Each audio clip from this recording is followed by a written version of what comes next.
നിങ്ങൾ വന്നു നന്നായി. എന്റെ ചില പുതിയ സാധനങ്ങൾ ഞാൻ കൽപ്പിച്ചു തരാം. വാസന്റെ സ്വർണം കടത്തിയതിൽ കാരണഭൂതനും പങ്ക് നമ്മളെയാണല്ലോ മച്ചമ്പി.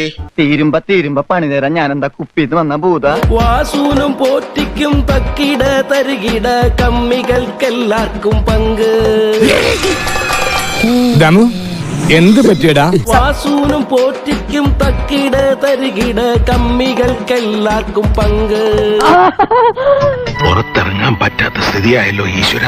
എന്റെ സ്വർണം കടത്തിയതിൽ കാരണഭൂതനും പങ്ക്. ഇനി ആ ലക്ഷണം കണ്ട വാക്ക് നീ കടിച്ചു തൂങ്ങാതെ പ്ലീസ്. പങ്ക് ഇതൊരു നടക്ക് പോണ കേസല്ല. പിന്നെ കവിതയുടെ മട്ടുമാറി. കമ്മി വിജയനു പണ്ടു തൊട്ടേയുണ്ടു വല്ലാത്തൊരു തരം ധാഷ്ട്യം. കാര്യമത് സത്യമാണെങ്കിലും എനിക്ക് അംഗീകരിച്ചു കൊടുക്കാൻ പറ്റുമോ? ശബരിമലയിൽ ഇരിക്കുന്നൊരയ്യപ്പ സ്വാമിയോടു പോലും ദേഷ്യം. എന്ത് കാര്യത്തിനാണിത്? ഒരു സുഖം, ഒരു മനസുഖം. ഇത് കണ്ട രോമാഞ്ചം നോക്കി. ഒരാളെ തെറ്റിച്ച് കുടുംബത്തേക്ക് ഒരു സുഖം, തമ്മിലടിപ്പിക്കും ഒരു സുഖം.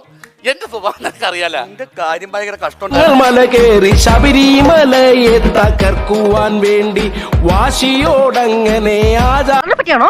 ഏതോ തുടർ നാടകമാണ്. വിജയന്റെ സർക്കാർ നിർവധി പൂണ്ടു. എന്റെ ദൈവം ഇതൊരു പുലിവാലായല്ലോ. ഇത് എന്ത് പിശാചിക്കലാണ്? ഉടുമ്പ് പിടിക്കണവരെ പിടിക്കണത്. വാസന്റെ സ്വർണം കടത്തിയതിൽ കാരണഭൂതനും പങ്ക്. അധികം ദേഹം ഇളക്കണ്ട. ഇളകാനൊന്നുമില്ല, എല്ലാ അവന്മാരടിച്ചിളക്കി. എല്ലാം അറിഞ്ഞപ്പോൾ ആകെ തകർന്നു പോയി കേരള മക്കളുടെ ചങ്ക്. എന്റെ ജീവിതത്തിൽ ഞാൻ ഇങ്ങോട്ട് പുലിവാല പിടിച്ചിട്ടില്ല. ഇനി ഒരു നിമിഷം അവൻ ഇവിടെ നിർത്തിക്കൂടാ.